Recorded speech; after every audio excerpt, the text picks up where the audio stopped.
Hello students, welcome to our YouTube channel MedZ Exam, a place where we prefer smart work over hard work। आज का जो अपन का topic है वो end game series chemistry का S block element. ठीक है, इससे एक दो क्वेश्चन आते हैं यार, तो अपन क्या करेंगे, इससे जो 10 मोस्ट इंपॉर्टेंट क्वेश्चन हैं, ठीक है, उसको क्या करेंगे, डिस्कस करेंगे। आज का जो फर्स्ट पार्ट है इसमें क्या करेंगे, 5 क्वेश्चन करेंगे। नेक्स्ट क्लास में नेक्स्ट 5 क्वेश्चन करेंगे अपन डिस्कस। तो बिना डिले किए चलो स्टार्ट करते हैं।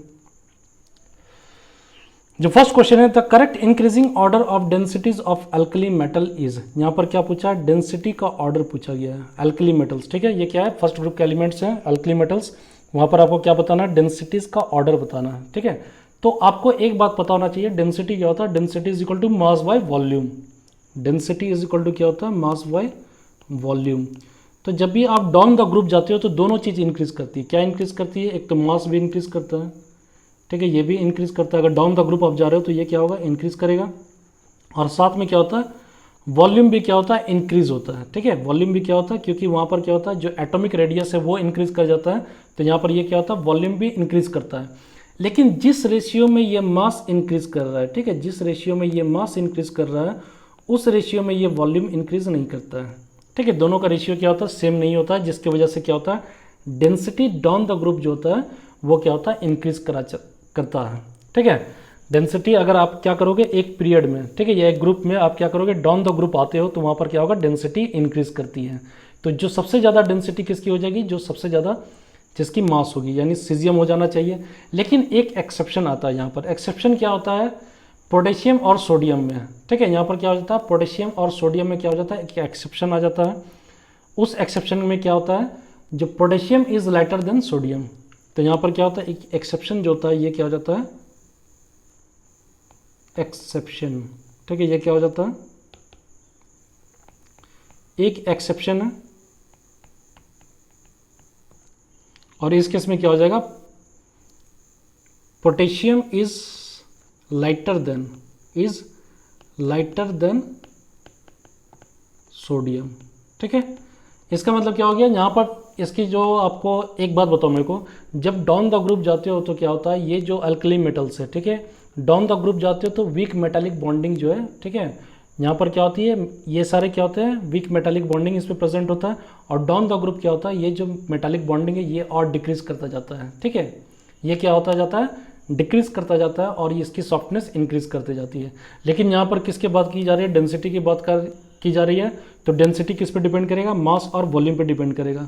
ठीक है, दोनों ही इंक्रीज करते हैं। डाउन द ग्रुप अगर आप जाते हो, एक ग्रुप के डाउन द ग्रुप जाते हो, ठीक है, तो वहाँ पर क्या होता है, मास भी इंक्रीज करता है और वॉल्यूम भी इंक्रीज करता है। वॉल्यूम क्यों इंक्रीज करेगा, क्योंकि जो एटॉमिक रेडियस है वो क्या होता है, इंक्रीज करता है। ठीक है, लेकिन क्या होता है, दोनों का जो इंक्रीमेंट का जो रेशियो होता है वो सिमिलर नहीं होता है। यहाँ पर ये क्या हो जाता है, जो मास है वो डोमिनेट कर जाता है वॉल्यूम पे। क्या हो जाता है, मास जो डोमिनेट कर जाता है वॉल्यूम पे। इंक्रीज इन मास, ठीक है, increase in mass is dominant over increase in volume, जिसके वजह से क्या होता है, डेंसिटी जो डाउन द ग्रुप क्या होता है, इंक्रीज करता है। याद रखना इस बात को, डाउन द ग्रुप क्या होगा, डेंसिटी इंक्रीज करेगा। क्लियर है। अब देखो, तो इसका आंसर क्या हो जाना चाहिए आपका, थर्ड हो जाना चाहिए, यानी जो सीजियम है उसका सबसे ज़्यादा क्या हो जाएगा, डेंसिटी हो जाएगा। उसके बाद किसका होगा, रुबिडियम का होना।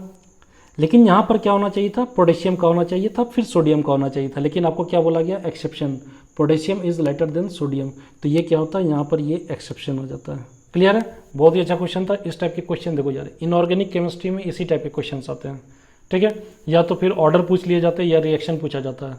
तो मैं क्या करूँगा, हर क्वेश्चन को ऑलमोस्ट कवर करने की कोशिश करूँगा। ठीक है, नेक्स्ट देखते हैं। ये देखो यहाँ पर सेकंड क्वेश्चन स्टार्ट करते हैं।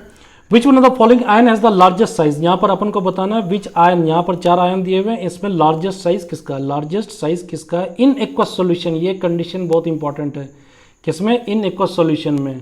अगर इन जनरल लेते हो तो वहाँ पर क्या हो जाएगा, ऑब्वियसली डाउन द ग्रुप जाओगे तो वहाँ का जो आयन साइज होगा वो क्या हो जाएगा, इंक्रीज कर जाएगा। लेकिन एक्वस सॉल्यूशन में यहाँ क्या हो जाता है, चेंज हो जाता है। चेंज क्यों हो जाता है, तो एक्वस सॉल्यूशन में क्या होता है, जब एक्वस सॉल्यूशन की बात करते हैं तो यहाँ पर एक कॉन्सेप्ट आता है। ठीक है, कॉन्सेप्ट किसका, हाइड्रेशन इंथैल्पी का कॉन्सेप्ट आता है। तो हाइड्रेशन इंथैल्पी कैसे डिपेंड करता है, smaller the ion more is the extent of hydration, यानी जितना साइज छोटा रहेगा उतना ज़्यादा क्या होगा, उसकी हाइड्रेशन हो जाएगी। ठीक है, दैट मीन्स क्या हो गया, देखो smaller the size of ion, smaller the size of ion,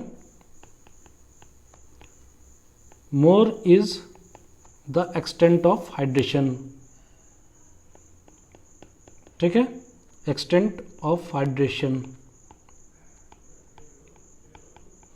यानी ये जो हाइड्रेशन इंथैल्पी हो गया, ठीक है, यहाँ पर आपने क्या बोल दिया, हाइड्रेशन इंथैल्पी जो बोलते हो, ये जो हाइड्रेशन इंथैल्पी हो गया,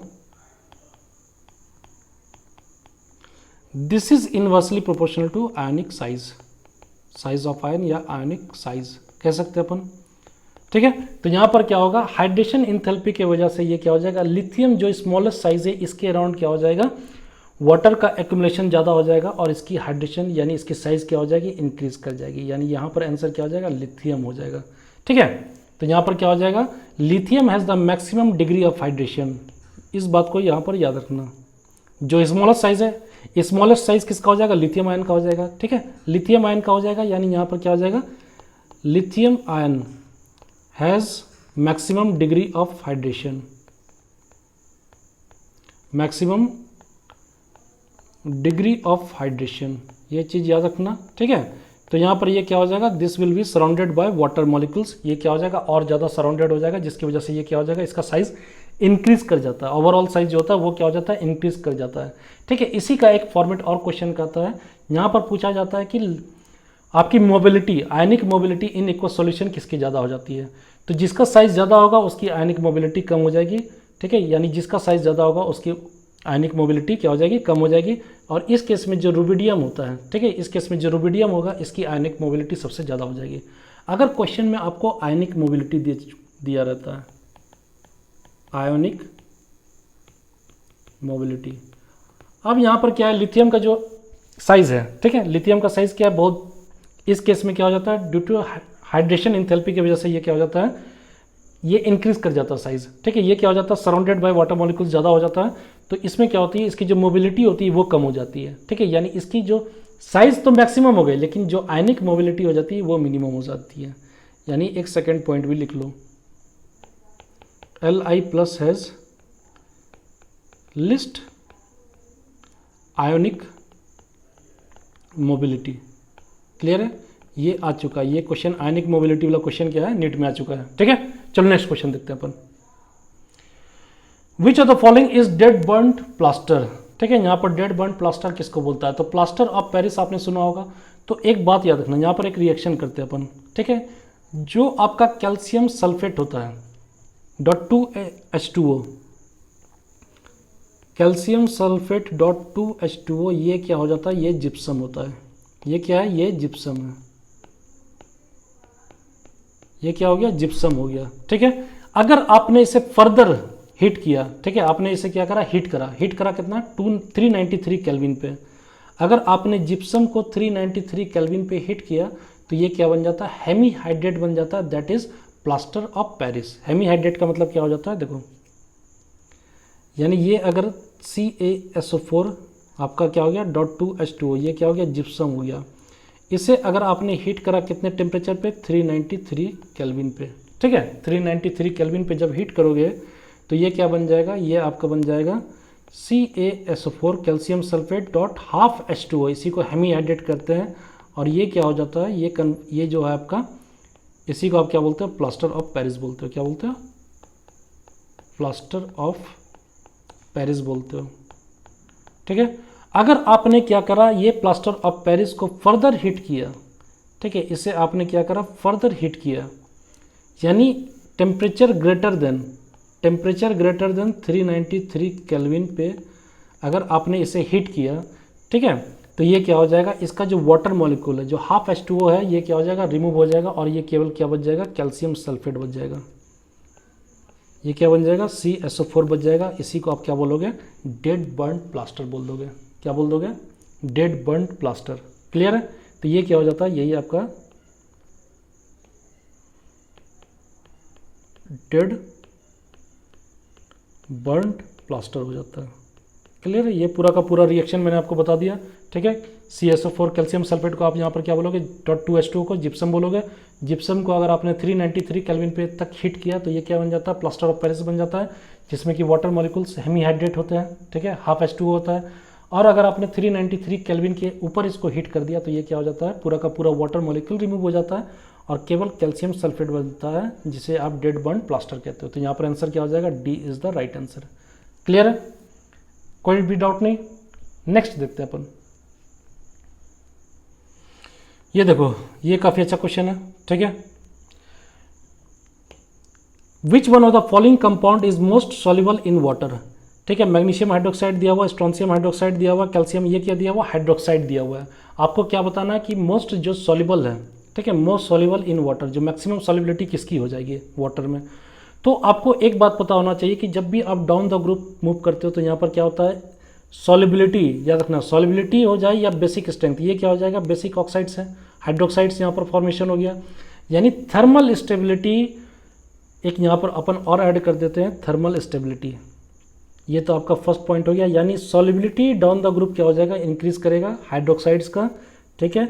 बेसिक स्ट्रेंथ भी क्या होगा, इंक्रीज करेगा डाउन द ग्रुप। और जो थर्ड हो जाता है वो क्या हो जाता है, स्टेबिलिटी, यानी स्टेबिलिटी जो हो जाएगी वो भी क्या हो जाएगी, इंक्रीज करेगी डाउन द ग्रुप। ये क्या हो जाएगा, स्टेबिलिटी भी इंक्रीज करेगा डाउन द ग्रुप, ठीक है। अब देखो सॉल्युबिलिटी क्यों होता है, सॉल्युबिलिटी यहाँ पर क्या होता है, कॉन्सेप्ट जो होता है वो लैटिस इंथैल्पी का कॉन्सेप्ट आता है। क्या होता है, लैटिस इंथैल्पी का कॉन्सेप्ट आता है। तो हीट ऑफ हाइड्रेशन जो होता है, इंथैल्पी ऑफ हाइड्रेशन जो हो जाता है वो क्या होता है, ऑलमोस्ट सेम होता है, ठीक है। वो क्या हो जाता है, ऑलमोस्ट सेम हो जाता है। और लैटिस इंथैल्पी और जो सॉल्यूशन, जो इंथैल्पी ऑफ सॉल्यूशन होता है, ये इस पर डिपेंड करने लगता है, ठीक है। ये हीट ऑफ हाइड्रेशन सबके लिए ऑलमोस्ट क्या है, सेम है। ये जो हीट ऑफ हाइड्रेशन होता है वो क्या हो जाता है, ऑलमोस्ट सबके लिए सेम हो जाता है, ठीक है। तो ये फर्दर किस पे डिपेंड करेगा, डेल एच सॉल्यूशन किस पे डिपेंड कर रहा है, लैटिस इंथैल्पी पे डिपेंड कर रहा है। और आपको एक बात पता होना चाहिए कि लैटिस इंथैल्पी दो चीज़ों पे डिपेंड करता है, ठीक है। एक तो ये क्या करेगा, चार्ज पे डिपेंड करेगा, और दूसरा ये किस पे डिपेंड करता है, साइज पे। यानी फर्स्ट जो है ये चार्ज पे डिपेंड करता है, लैटिस इंथैल्पी, और सेकंड क्या करता है, साइज पे डिपेंड करता है, ठीक है। तो चार्ज क्या होता है, चार्ज के प्रोपोर्शनल हो जाता है। अगर ज़्यादा चार्ज रहा तो लैटिस इंथैल्पी भी ज़्यादा हो जाएगा, यानी फोर्स ऑफ अट्रैक्शन ज़्यादा रहता है। साइज के क्या हो जाता है, ये इन्वर्सली प्रोपोर्शनल हो जाता है। लैटिस इंथैल्पी जो होती है, ठीक है, ये क्या हो जाती है, इन्वर्सली प्रोपोर्शनल हो जाती है, ठीक है। ये क्या हो जाता है, लैटिस इंथैल्पी जो होता है ये क्या हो जाता है, साइज के इन्वर्सली प्रोपोर्शनल हो जाता है। तो अब देखो, जितना ज़्यादा लैटिस इंथैल्पी उतना ज़्यादा सॉल्युबल हो जाएगा, ठीक है। अब यहाँ पर क्या हो रहा है, सॉल्युबिलिटी क्या हो रही है, ज़्यादा इंक्रीज करते जा रही है, यानी साइज जैसे जैसे इंक्रीज करते जा रही है, ठीक है, आपकी लैटिस इंथैल्पी क्या हो रही है, डिक्रीज करते जा रही है, और सॉल्यूशन का क्या हो रहा है, ये ज़्यादा सॉल्युबिलिटी इंक्रीज होते जा रहा है, ठीक है। तो यहाँ पर से आपको ये समझना होगा कि ये जो डाउन द ग्रुप क्या होता है, साइज इंक्रीज करता जाता है, लैटिस इंथैल्पी वहाँ पर डिक्रीज करता है, और जो उसकी सॉल्युबिलिटी होती है वो क्या होती है, इंक्रीज करते चली जाती है। क्लियर है। तो देखो यहाँ पर ये और ज़्यादा नेगेटिव होता है, डेल एच सॉल्यूशन जो होता है ये और ज़्यादा नेगेटिव होता जाता है, दैट मीन्स उसकी सॉल्युबिलिटी क्या होती है, इंक्रीज करते जाती है, ठीक है। तो आपको याद रखना पड़ेगा कि जो डाउन द ग्रुप आप जब मूव करते हो तो तीन जो पैरामीटर्स हैं, एक तो सॉल्युबिलिटी, स्टेबिलिटी और बेसिक स्ट्रेंथ, ये तीनों क्या होता है, इंक्रीज करता जाता है। यानी तो मोस्ट सॉल्युबल कौन सा हो जाएगा आपका, ये क्या हो जाएगा, बेरियम, ठीक है। ये क्या हो जाएगा, बेरियम हो जाएगा, बेरियम हाइड्रोक्साइड। क्लियर है, क्लियर है। बहुत ही अच्छा क्वेश्चन था, आप इसे याद रखना। Solubility, stability and basic strength, तीनों पैरामीटर्स क्या होता है, डाउन द ग्रुप क्या होता है, हाइड्रोक्साइड के केस में इंक्रीज करता जाता है, ठीक है। चलो फिर लास्ट क्वेश्चन देखते हैं। लास्ट क्वेश्चन में क्या है, the thermal stability order of carbonate is, ठीक है, thermal stability order of the carbonates. तो आपको यहाँ पर एलिमेंट्स दिए, कंपाउंड्स दिए हुए, कार्बोनेट कंपाउंड्स दिए हुए हैं, इसमें आपको बताना है कि थर्मल स्टेबिलिटी का ऑर्डर क्या हो जाएगा। तो यहाँ पर थर्मल स्टेबिलिटी की केवल बात कर रहे हैं, और यहाँ पर कार्बोनेट्स के नहीं, ठीक है। कार्बोनेट्स के साथ अगर सल्फेट्स भी होता है या नाइट्रेट्स भी होता है तो थर्मल स्टेबिलिटी सेम हो जाता है, ठीक है, या सल्फेट्स हो जाए या नाइट्रेट्स हो जाए, ठीक है, सबके लिए क्या हो जाएगा, एक ही हो जाएगा थर्मल स्टेबिलिटी।